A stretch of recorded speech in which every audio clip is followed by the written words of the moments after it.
Now on the APEC VIP hotline, cutting-edge training for the serious athlete, apecgo.com. Joining us right now, the head football coach of the John Tyler Lions, Ricklan Holmes. How you doing, Coach?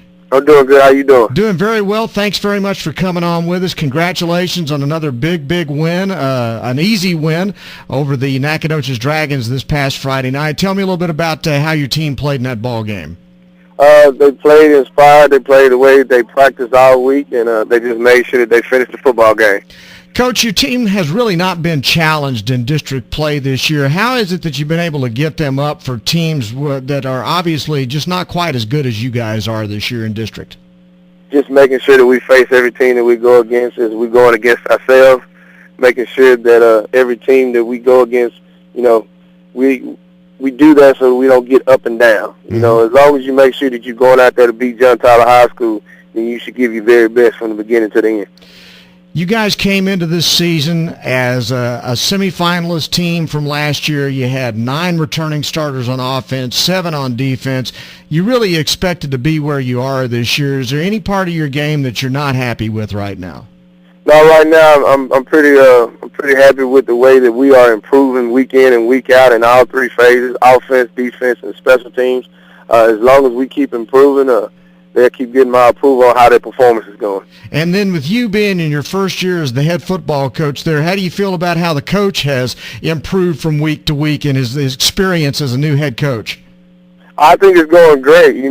By me already being here since 2007, being with these kids, going through the process with these kids up under Coach Derek Rush, they already knew what to expect, and I knew what to do with them.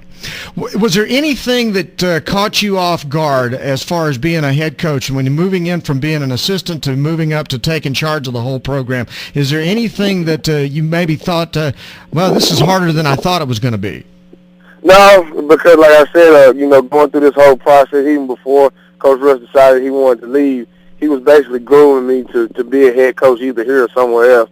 So everything that he went through on a daily basis, he made sure I was right there by his side. And I was able to understand why he was doing what he had to do and what he done to get things done. So I grant a lot of that to him letting me be by his side and seeing everything that he done at the head coach perspective. All right, so your team now, let's talk about it from an offensive and defensive standpoint. How do you feel about where your offense is right now? I mean, it seems like they're clicking on all cylinders. And that's exactly how we've been getting them to go. Coach Bush's been doing a great job with the game plan week in and week out, and the preparation of getting those guys together offensively, mentally, and physically.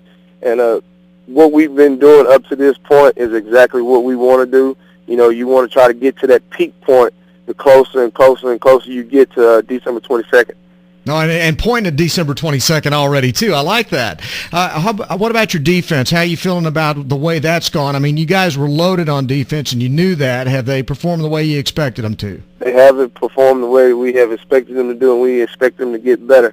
Coach Anderson's been doing another great job with them guys again, him being the defensive coordinator here for several years and understanding what our kids can and can't do.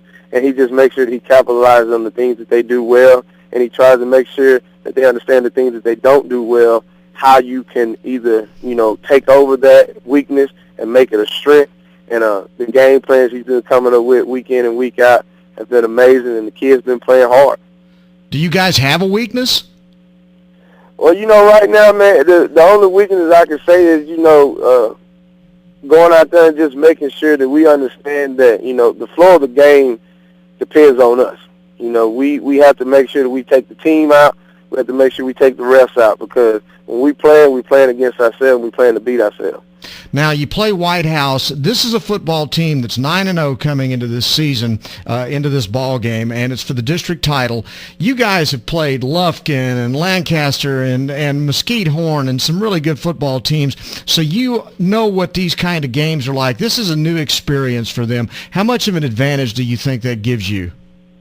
Well, anytime you're going against a team like White House, you got to understand that you're going to get their very best.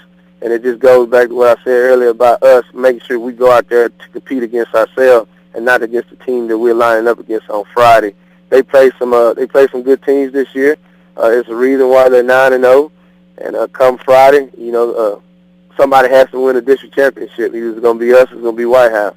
As long as we go out there and we take care of our business, then things will go in our favor. I know that the folks over at White House are very excited about this ball game Friday night, and they've been looking forward to it for a few weeks. What about your team? Our team has just been taking care of each opponent week in and week out. The main thing I tell my kids is you can't ever look ahead, because every time you look ahead, you set yourself up for failure.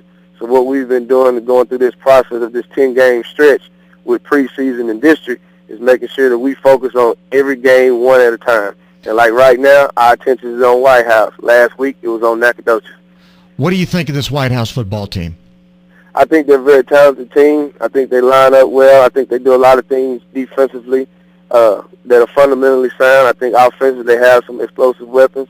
The quarterback play is pretty good. They have a good wide receiver out of Cantrell. They have 3 other wide receivers that they can go to that are able to stretch the field and, make people miss in the open field. I think they match up well against our defensive backs and our linebackers. And offensively, what they're going to try to do, they're going to try to make sure that they try to contain our explosive offense, making sure that they don't give up the big plays. What about, is there any matchup that you're concerned about at all? No concern on the matchups, just making sure that we're able to do what we need to do as far as lining up the way that we line up and running the plays designed the way that they're supposed to be ran. And what things do you think that you can exploit that they do? Just on the offensive side of the ball, just making sure that we're able to use our explosive weapons, Greg, Fred, DeQuante, Justice, Flowers, making sure we get those guys in the open field and let them do what they do. Well, Coach, it ought to be a heck of a football game Friday night. I know the atmosphere is going to be outrageous with the Rose Stadium. It's probably going to be a packed house, and so we're real excited about seeing these two teams come together this week. Yes, sir, most definitely. Well, I just tell everybody to come out and enjoy the game and be safe. All right, Coach. Thanks very much for coming on with us. Best of luck to you this weekend, and we'll see you on Friday night, okay? I appreciate it. All right, Coach. Thanks a lot. Coach Ricklan Holmes, the John Tyler head football coach on Bryan Houston Sports Radio Live on 99.3 Talk FM.